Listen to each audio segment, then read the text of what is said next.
Hi welcome again, this is Rajeev Kumar from Sankalp news. आज जो है मैं आपको बहुत इंपॉर्टेंट टॉपिक दे रहा हूँ, बहुत इंपॉर्टेंट वीडियो दे रहा हूँ जो आपको स्पीकिंग में, राइटिंग में, हर सेक्शन में आपको 100% बेनिफिट देगा, 100% बेनिफिशियल होगा। वो टॉपिक क्या है? वो टॉपिक है use of is am are. आज मैं आपको इज एम आर के एडवांस क्लास की वीडियो दे रहा हूँ। Use of is am are के एडवांस क्लास की वीडियो को देखने से पहले अगर आपने use of is am are की बेसिक क्लास की वीडियो नहीं देखी है तो सबसे पहले आप use of is am are की बेसिक क्लास की वीडियो देखें। क्योंकि हमने use of is am are के बेसिक क्लास में इज एम आर का 10 बेसिक यूज बताया है जो आपको स्पीकिंग में, राइटिंग में, हर सेक्शन में आपको 100% बेनिफिट देगा, 100% बेनिफिशियल होगा। तो आज हम लोग use of is am are को एडवांस लेवल पे सीखने का काम करेंगे। एडवांस में 10 यूजेस को सीखने का काम करेंगे, एक एक कर पढ़ने का काम करेंगे, समझने का काम करेंगे। तो उसे हम जानने का काम करते हैं कि 10 यूजेस क्या है। इसका जो आपका फर्स्ट यूज है वो है आपका subject plus is am are plus subject plus is am are plus about to plus V1 plus other word. यानी आप इज एम आर के साथ अबाउट टू प्लस V1 का भी यूज कर सकते हैं। आपका सेंटेंस राइट होगा, रॉन्ग नहीं होगा। जब आपका sentence subject plus is am are plus about to plus V1 plus other word का होगा, इस स्ट्रक्चर का होगा, तो किस तरह का सेंस देगा, किस तरह का मीनिंग देगा? तो ये जो है आपका दो तरह का सेंस देता है, दो तरह का मीनिंग देता है। क्या? तो फर्स्ट आपका मीनिंग देता है करीब करीब वाला है, करीब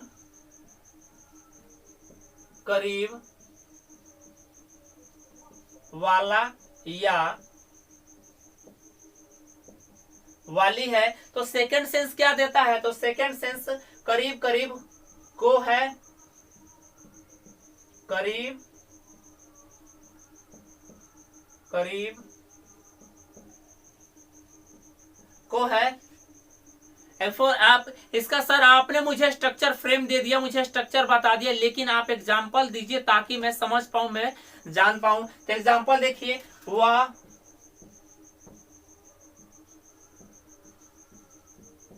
करीब करीब, वह करीब करीब हंसने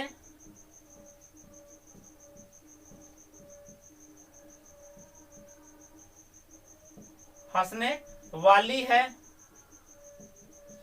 वह करीब करीब हंसने वाली है। तो सी इज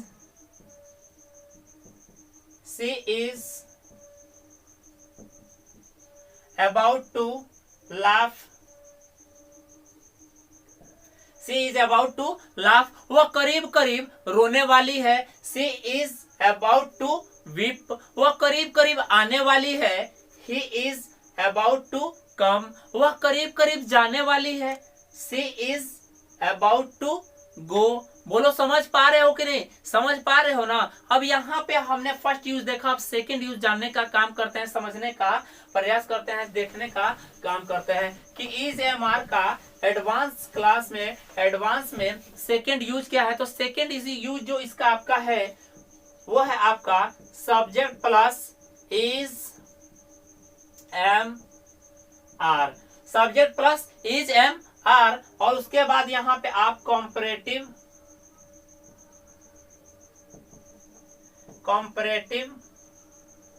वर्ड प्लस ये is subject plus is am are plus comparative word, और उसके साथ यहां पे आप than plus most other word के साथ आप यहाँ पे नाउन का यूज कर सकते हैं, नाउन का यूज कर सकते हैं। लेकिन ये नाउन कैसा होगा? तो यहाँ पे आपका जो नाउन होगा वो प्लुरल होगा, और उसके बाद में यहाँ पे आपका अदर वर्ड होगा। यानी आप इज एम आर के साथ कॉम्परेटिव वर्ड का भी यूज कर सकते हैं, कंपैरेटिव वर्ड का भी यूज किया जा सकता है। अब ये किस तरह का सेंस देगा, किस तरह का मीनिंग देगा? सर मुझे आप एग्जांपल देके समझाइए ताकि मैं बेहतरीन तरीके से सीख पाऊं, बेहतरीन तरीके से समझ पाऊं। तो आप इसका एग्जांपल देखिए ताकि आप समझ पाए, आपको कोई दिक्कत ना हो, कोई परेशानी ना हो, जानने का हम काम करते हैं। राधा इस क्लास में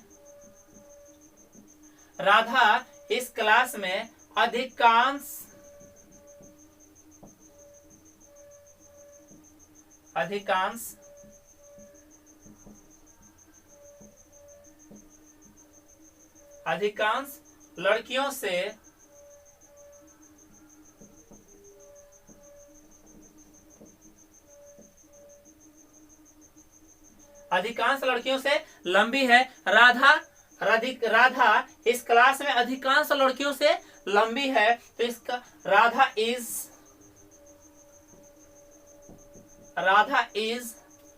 taller than most other girls in this class Radha इस क्लास में अधिकांश लड़कियों से लंबी है, तो Radha is taller than most other girls in this class. Mohan इस क्लास में अधिकांश लड़कों से मजबूत है। Mohan is stronger than most other boys in this class। Ram इस क्लास में अधिकांश लड़कों से मेहनती है। Ram is more laborious than most other boys in this class। बोलो समझ पा रहे हो कि नहीं? समझ पा रहे हो ना? अब यहाँ पे हमने सेकेंड यूज देखा, अब यहाँ पे हम थर्ड यूज देखने का काम करते हैं। थर्ड यूज को जानने का काम करते हैं, समझने का प्रयास करते हैं। थर्ड यूज, आप यहाँ पे subject plus is am are के साथ, आप यहाँ पे subject plus is am are के साथ आप यहाँ पे able to plus V1 plus other word का भी यूज कर सकते हैं, किया जा सकता है। अब ये किस तरह का सेंस देगा? तो ये जो आपका सेंस देगा, ना ता है या नेता है का सेंस देगा। अब ये क्या शो करेगा? तो ये जो है आपकी एबिलिटी को दिखाने का काम करेगा, एबिलिटी को बताने का काम करेगा, आपके एबिलिटी को शो करेगा, आपके पावर को शो करेगा, आपके कैपेसिटी को दिखाने का काम करेगा। सर आपने स्ट्रक्चर फ्रेम तो दे दिया, स्ट्रक्चर फ्रेम भी बता दिया, लेकिन आप मुझे एग्जांपल दीजिए इस पे 2-4 ताकि मैं समझ पाऊं, ताकि मैं जान पाऊं। मुझे क्रिकेट खेलना आता है, I am able to play cricket. आपको क्रिकेट खेलना आता है, you are able to play cricket. उसे क्रिकेट खेलना आता है, he is able to play cricket. बोलो समझ पा रहे हो कि नहीं? समझ पा रहे हो ना? आप ये मत देखो कि हमने आपको 2-3 एग्जांपल करके समझाने का काम किया, बताने का काम किया, लेकिन मैं आपको वो स्ट्रक्चर दे रहा हूँ, वो स्ट्रक्चर फ्रेम दे रहा हूं जिससे आप 10, 20, 50, 100 नहीं हजारों एग्जांपल आप खुद तैयार कर सकते हैं, हजारों सेंटेंस बोल सकते हैं, हजारों सेंटेंस आप लिख सकते हैं। अब यहाँ पे हम नेक्स्ट कॉन्सेप्ट को जानने का काम करते हैं, नेक्स्ट यूज जानने का काम करते हैं कि इज एम आर का नेक्स्ट यूज क्या होता है, उसे हम पढ़ने का प्रयास करते हैं। तो फोर्थ यूज जो है आपका, आप यहाँ पे सब्जेक्ट के साथ यहाँ पे आप इज एम आर के साथ, आप subject plus is am are के साथ आप यहाँ पे going to plus V1 plus other word का यूज कर सकते हैं। यानी आप इज एम आर के साथ गोइंग टू प्लस V1 का भी यूज कर सकते हैं। अब ये किस तरह का सेंस देगा, किस तरह का मीनिंग देगा? तो ये जो है आपका सेंस देगा, जा रहा हूं, जा रहा या जा रही हूं, है या हो का सेंस देगा। अब ये कैसा वॉइस होगा, एक्टिव वॉइस होगा या पैसिव वॉइस होगा, तो यहाँ पे आपको ध्यान रखना है कि ये आपका एक्टिव वॉइस होगा, पैसिव वॉइस नहीं होगा। गलती से भी पैसिव मत बना देना, पैसिव मत कह देना, पैसिव मत बोल देना। अगर आपने पैसिव बोल दिया तो आपका मजाक बन जाएगा।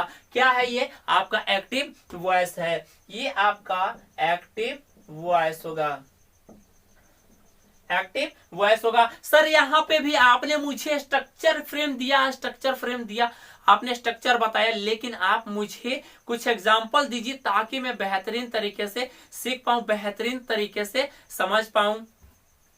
मैं क्रिकेट खेलने जा रहा हूं, I am going to play cricket. वह क्रिकेट खेलने जा रहा है, he is going to play cricket. आप क्रिकेट खेलने जा रहे हो, you are going to play cricket. वे लोग क्रिकेट खेलने जा रहे हैं, they are going to play cricket. हम लोग क्रिकेट खेलने जा रहे हैं, we are going to play cricket. बोलो समझ पा रहे हो कि नहीं? समझ पा रहे हो ना? और एग्जांपल देखो, वह मकान खरीदने जा रहा है, he is going two by a house. वह एक नई कार खरीदने जा रहा है, he is going two by a new car. बोलो समझ पा रहे हो ना? अब कोई दिक्कत तो नहीं। अब यहाँ पे हमने 4th नंबर यूज देखा, 5th नंबर यूज देखने का काम करते हैं, समझने का काम करते हैं, जानने का प्रयास करते हैं। 5th नंबर यूज, आप यहाँ पे देयर, देयर के साथ आप यहाँ पे is plus nothing, plus nothing के साथ आप यहाँ पे बट, नथिंग के साथ बट प्लस यहाँ पे आप नाउन का भी यूज कर सकते हैं। आपका सेंटेंस राइट होगा, रॉन्ग नहीं होगा। अब ये किस तरह का सेंस देगा? तो ये सेंस देगा आपका ही है, ही है का सेंस देगा। क्या शो करेगा? तो ये जो बताने का काम करेगा, शो करेगा नाउन के सिवा यहाँ कुछ नहीं है, नाउन के सिवाय यहां कुछ नहीं है का सेंस देगा। यानी जो आप नाउन यहां पे यूज करोगे उसके सिवा कुछ नहीं होगा, उसके सिवा कुछ नहीं होगा। सर आपने स्ट्रक्चर फ्रेम दे दिया, स्ट्रक्चर बताया, लेकिन आप मुझे एग्जांपल दीजिए ताकि मैं समझ पाऊं, ताकि मैं जान पाऊं, मैं भी स्पीकिंग कर पाऊं, मैं भी इस स्ट्रक्चर का यूज करके राइटिंग कर पाऊं। तो आप स्ट्रक्चर देखिए, यहाँ पे एग्जांपल देखिए, यहाँ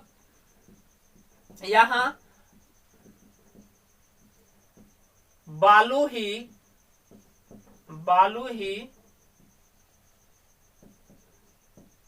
यहाँ बालू ही बालू है, देयर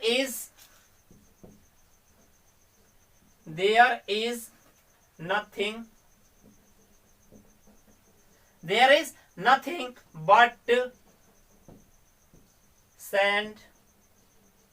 बट सैंड हेयर। यहाँ बालू ही बालू है, वहां बालू ही बालू है, there is nothing but sand there. वहां बालू ही बालू है, यहाँ पानी ही पानी है, there is nothing but water here. यहाँ पानी ही पानी है, समझ गए ना? वहां पानी ही पानी है, there is nothing but water there. बोलो समझ पा रहे हो कि नहीं? वहां पानी ही पानी है, यहाँ पत्थर ही पत्थर है, there is nothing but stone here. वहां पत्थर ही पत्थर है, there is nothing but stone there. बोलो समझ पा रहे हो कि नहीं? समझ पा रहे हो ना? अब यहाँ पे हमने यूज नंबर 5 देखा, अब यूज नंबर 6 देखने का काम करते हैं, यूज जानने का काम करते हैं। आप यहाँ पे देयर या इट का भी यूज कर सकते हैं, और इसके साथ यहाँ पे आप इज, और इज के बाद में यहाँ पे आप थॉट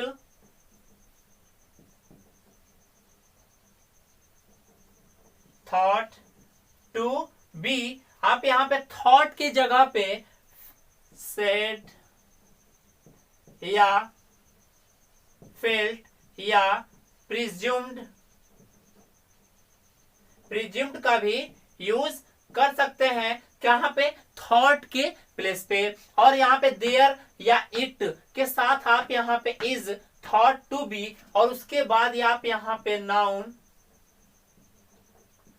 प्रोनाउन या एडजेक्टिव का भी यूज किया जा सकता है। अब यहाँ पे सर आपने मुझे स्ट्रक्चर फ्रेम दे दिया, आपने मुझे स्ट्रक्चर बता दिया, लेकिन आप मुझे एग्जांपल दीजिए ताकि मैं बेहतरीन तरीके से सीख पाऊं, बेहतरीन तरीके से समझ पाऊं। तो यहाँ पे आप देखें एग्जांपल, लोगों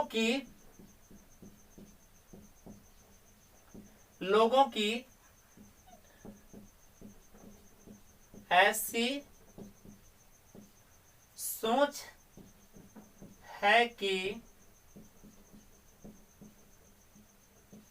बिहार में गरीबी है। लोगों की ऐसी सोच है कि बिहार में गरीबी है, तो there is thought to be poverty in Bihar. लोगों की ऐसी सोच है कि बिहार में गरीबी है। There is thought to be poverty in Bihar, it is thought to be poverty in Bihar, there is said to be poverty in Bihar, there is felt to be poverty in Bihar. इस तरह से करके आप बोल सकते हो। बोल सकते हो कि नहीं। अब यहाँ पे एक एग्जांपल देखा हमने, एक एग्जांपल और देखने का काम करते हैं, समझने का काम करते हैं, ताकि आपको कोई कंफ्यूजन ना हो, कोई दिक्कत ना हो, कोई परेशानी ना हो। ऐसी धारणा है कि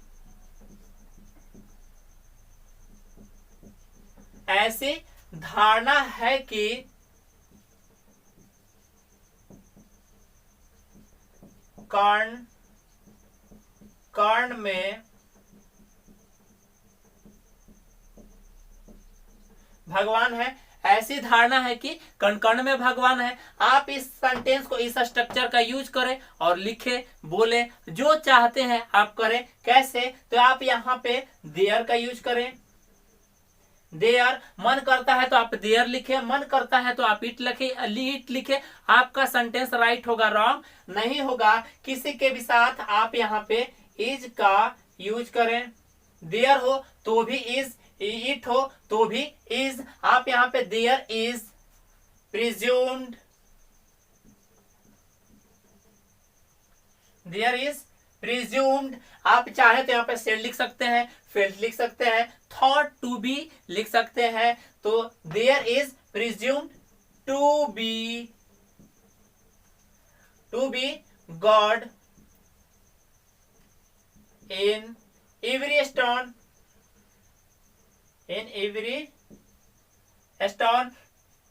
there is thought to be God in every stone, it is thought to be God in every stone, there is said to be God in every stone, it is said to be God in every stone। बोलो समझ पा रहे हो कि नहीं? समझ पा रहे हो ना। अब यहाँ पे हमने 6 नंबर देखा, 7 नंबर यूज देखने का काम करते हैं, जानने का प्रयास करते हैं। जो 7 नंबर यूज है आपका, आप यहाँ पे देयर या इट, और इसके साथ आप यहाँ पे देयर या इट के साथ आप यहाँ पे इज का यूज कर सकते हैं। उसके बाद में आप यहाँ पे सर्टेन के जगह पे आप यहाँ पे श्योर,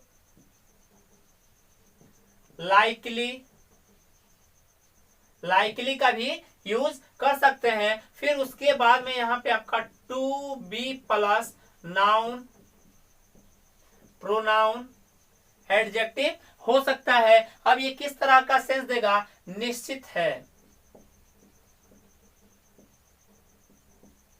निश्चित है का सेंस देगा। अब ये वॉइस कैसा होगा? एक्टिव होगा, पैसिव होगा, प्रेजेंट का होगा या फ्यूचर का होगा? तो यहाँ पे आपका ध्यान रखना है, टेंस आपका प्रेजेंट का होगा और वॉइस जो है आपका एक्टिव वॉइस होगा।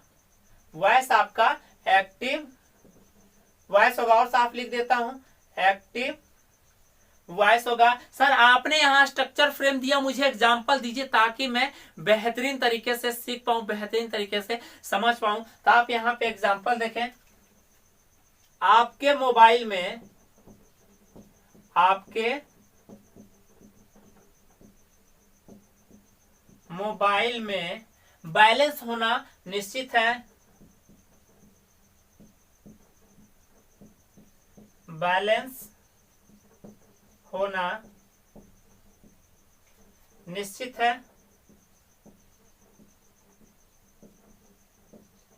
आपके मोबाइल में बैलेंस होना निश्चित है, तो there is certain to be balance in your mobile, in your mobile. आप यहाँ पे देयर के साथ साथ आप इट का भी यूज कर सकते हैं।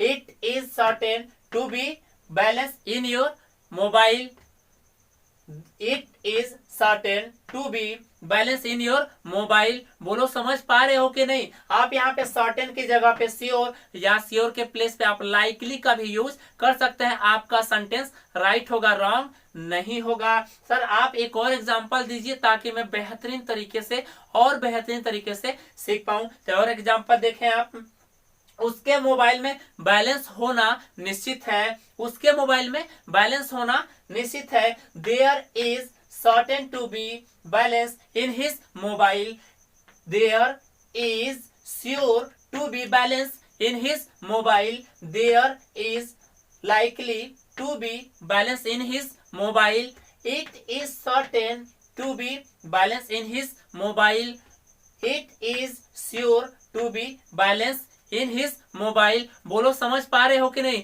अब यहाँ पे हमने यूज नंबर 7 देखा, अब नेक्स्ट यूज जानने का काम करते हैं, जानने का प्रयास करते हैं। यूज नंबर 8, आप यहाँ पे सब्जेक्ट, आप यहाँ पे इट प्लस इज, और इज के बाद में आप यहाँ पे सब्जेक्टिव केस का यूज कर सकते हैं। क्या नहीं यूज कर सकते हैं, तो आप इट प्लस इज के साथ आप यहाँ पे ऑब्जेक्टिव केस का यूज नहीं कर सकते। यूज करना आपका गलत होगा, रॉन्ग होगा। क्या करना आपका राइट होगा, तो यहाँ पे आपका सब्जेक्टिव केस का यूज करना राइट होगा। अब ये किस तरह का सेंस देगा, किस तरह का मीनिंग देगा, आपका मीनिंग देगा ही तो हूं।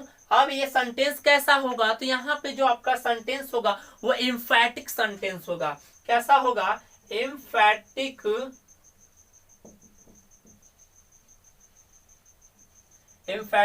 सेंटेंस होगा। सर आपने स्ट्रक्चर बताया, मुझे एग्जांपल दीजिए ताकि मैं सीख पाऊं। तो एग्जांपल देखिए, मैं ही तो हूं, मैं ही तो हूं। It is I, it is I,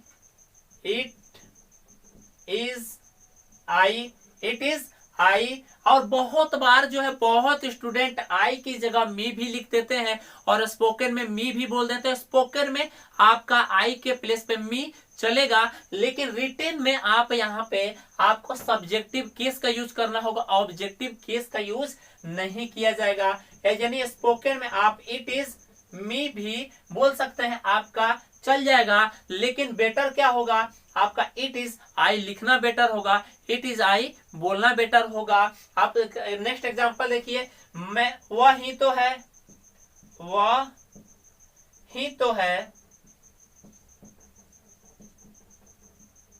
वह ही तो है। इट इज बोलो ही लिखूं या हिम लिखूं, बोलो क्या लिखूं, ही ना। क्यों, क्योंकि हमें चाहिए इट इज के बाद में सब्जेक्टिव केस, तो क्या लिखूं, ही। यहाँ पे आपका ही लिखना राइट होगा। वह ही तो है, वह ही तो है, इट इज ही। आप ही तो हो, इट इज यू। बोलो समझ पा रहे हो कि नहीं। अब यहाँ पे हमने यूज नंबर 8 देखा। यूज नंबर 9 को जानने का काम करते हैं, समझने का प्रयास करते हैं। इज एम आर में 9 नंबर यूज को जानने का काम करते हैं। आप यहाँ पे इट के साथ आप यहाँ पे इज, और इज के साथ आप यहाँ पे टाइम, आवर, डे,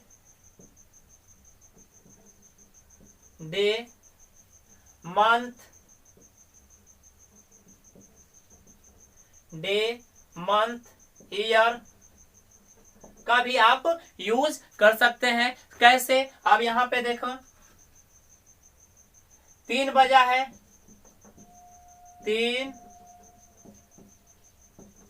3 बजा है, इट इज 3 o'clock। 3 बजा है, इट इज 3 o'clock। 4 बजा है, इट इज 4 o'clock। 5 बजा है, इट इज 5 o'clock। 3:30 बजा है, इट इज 3:30। बोलो समझ पा रहे कि नहीं, समझ पा रहे हो ना। अब यहाँ पे हमने टाइम के साथ देखा, अब डे के साथ जानते हैं। आज सोमवार है, इट इज मंडे टुडे। आज सोमवार है, इट इज मंडे टुडे। आज मंगलवार है, इट इज ट्यूसडे टुडे। बोलो समझ पा रहे हो कि नहीं। जनवरी का महीना है, जनवरी का महीना है, इट इज जनवरी। या फिर आप बोल सकते हैं it is the month of January. बोलो समझ पा रहे कि नहीं, बोल लोगे ना, लिख लोगे ना। अब यहाँ पे हमने यूज नंबर 9 देखा। यूज नंबर 10 देखने का काम करते हैं, जानने का काम करते हैं कि यूज नंबर 10 क्या है, उसे हम समझने का प्रयास करते हैं। यूज नंबर 10,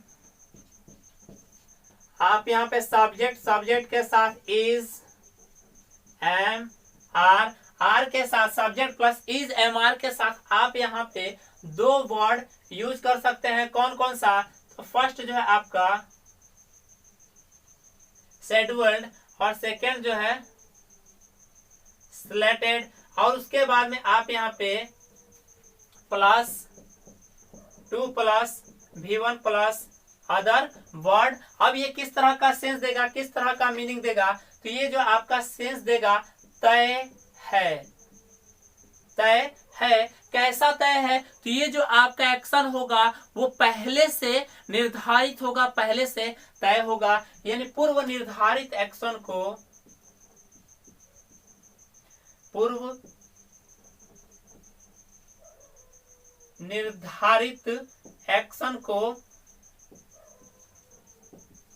पूर्व निर्धारित एक्शन को दिखाने का काम करेगा, बताने का काम करेगा। कैसे सर, एग्जाम्पल बताइए, मुझे एग्जाम्पल दीजिए ताकि मैं जान पाऊं, ताकि मैं समझ पाऊं। मंगलवार को मेरा पटना जाना तय है। मंगलवार को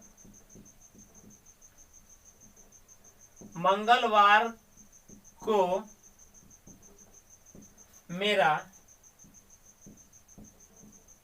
पटना जाना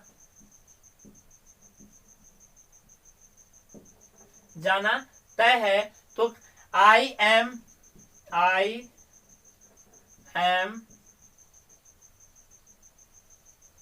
scheduled to go to Patna, और साफ लिख देता हूं, go to Patna on Tuesday. मंगलवार को मेरा पटना जाना तय है। I M scheduled to go to Patna, I am slated to go to Patna. उसका दिल्ली जाना तय है। he is scheduled to go to Delhi, उसका दिल्ली जाना तय है।